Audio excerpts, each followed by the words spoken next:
হাসিনার বিরুদ্ধে দালালদের বিরুদ্ধে। এটা ছাড়া আলী রায়হান ভাইয়ের কিছুই আর আমাদের কাছে নাই। সাকিব আঞ্জুম ভাইয়েরও কিছু আমাদের কাছে আছে। এই রক্তের দাগ এখনো শুকায় নাই। 24-এর যে বিপ্লব, সে বিপ্লবের উদ্দেশ্য ছিল বাংলাদেশ থেকে চিরতরে ফ্যাসিবাদ মূলোৎপাটন করে জনসাধারণের সর্বস্তরের মানুষের একটি বাংলাদেশ উপহার দেওয়া।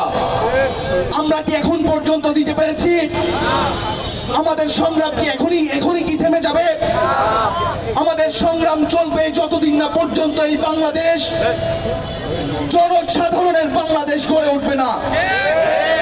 আমাদের রাজপথ, আমরা ততদিন পর্যন্ত রাজপথে থাকবো যতদিন পর্যন্ত একজন বিরোধী দলের একজন কর্মী যদি থাকে, তার মতের প্রাধান্য যতদিন না পর্যন্ত আমরা দিতে পারবো ততদিন পর্যন্ত এই রাজপথে থাকবো ইনশাআল্লাহ। আমি বলতে চাই, আপনারা জানেন 47 থেকে 24 পর্যন্ত বাংলাদেশে বিভিন্ন পলিটিক্যাল অর্গানাইজেশন যেভাবে ফ্যাসিবাদ কায়েম করার চেষ্টা করেছে, 24 পরবর্তী আর কোন ফ্যাসিবাদ এই বাংলাদেশে জন্মগ্রহণ করবে না এবং সেটা প্রতিহত করবে এই ছাত্র জনতা, আমার শ্রমিক কৃষক জনতা ভাইয়েরা। আপনারা জানেন 47 থেকে 24 পর্যন্ত বাংলাদেশে বিভিন্ন পলিটিক্যাল অর্গানাইজেশন যেভাবে ফ্যাসিবাদ কায়েম করার চেষ্টা করেছে, 24 পরবর্তী আর কোন ফ্যাসিবাদ এই বাংলাদেশে জন্মগ্রহণ করবে না এবং সেটা প্রতিহত করবে এই ছাত্র জনতা, আমার শ্রমিক কৃষক জনতা ভাইরা। আমি বলতে চাই, আপনারা দেখছেন 24 পরবর্তী বিপ্লবে কিছু পলিটিক্যাল অর্গানাইজেশন বিভিন্নভাবে দখলদারিত্ব চালাচ্ছে।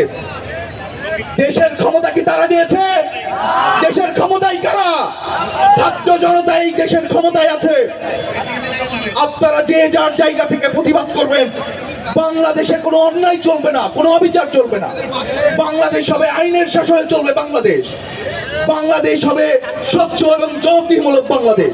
সিস্টেমকে আমরা ভেঙে না দিব ততদিন পর্যন্ত রাজপথে থাকবো ইনশাআল্লাহ। আমি বলতে চাই, সমন্বয় পরিষদ গণমানুষের জন্য কাজ করছে এবং ভবিষ্যতেও কাজ করে যাবে ইনশাআল্লাহ। আপনাদের সবাইকে ঐক্যবদ্ধ থাকতে হবে। আপনারা দেখেন 47 থেকে 24 পর্যন্ত এর আগে এরকম ঐক্যমত কখনো হয় নাই। আজকে ঐক্যমতের কারণে আমরা বিভিন্ন সমস্যা খুব দ্রুতই সলিউশন করতে পারছি। আপনারা দেখেন, মূল ভিত্তি হবে আমাদের ঐক্যে কেউ বাদ থাকবে না। আমরা গণমানুষের ঐক্য তৈরি করতে চাই এবং এই ঐক্যের মাধ্যমে আগামীর বাংলাদেশ হবে স্বচ্ছ, জবাবদিহিমূলক এবং গণমানুষের বাংলাদেশ। সবাইকে ধন্যবাদ। এটা ছাড়া আলী রায়হান ভাইয়ের কিছুই আর আমাদের কাছে নাই। সাকিব আঞ্জুম ভাইয়েরও কিছু আমাদের কাছে আছে। এই রক্তের দাগ এখনো শুকায় নাই।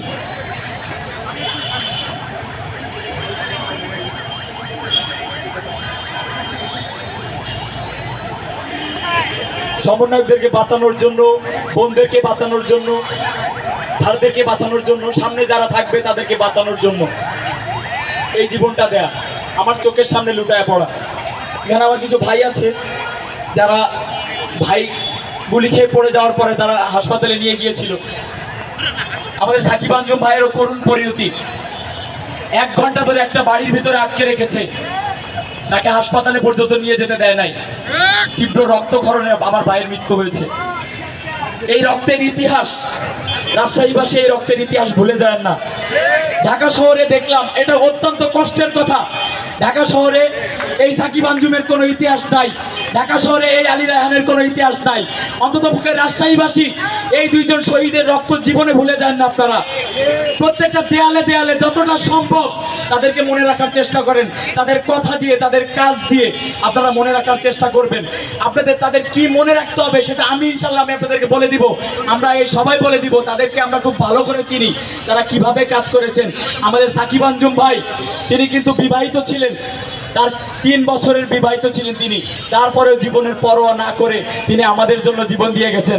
আল্লাহ তাদের সকলকে জান্নাতবাসী করুক। আমার মনে হচ্ছে রাজশাহীবাসীর জন্য 2 আবাবিল পাখি আল্লাহ পাঠিয়ে দিয়েছিল রাজশাহীবাসীর জন্য 5 তারিখে। সেই আবাবিল পাখি দুটি আল্লাহ নিয়ে গেছে, বিনিময়ে আমাদেরকে স্বাধীন দেশ দিয়ে গেছে।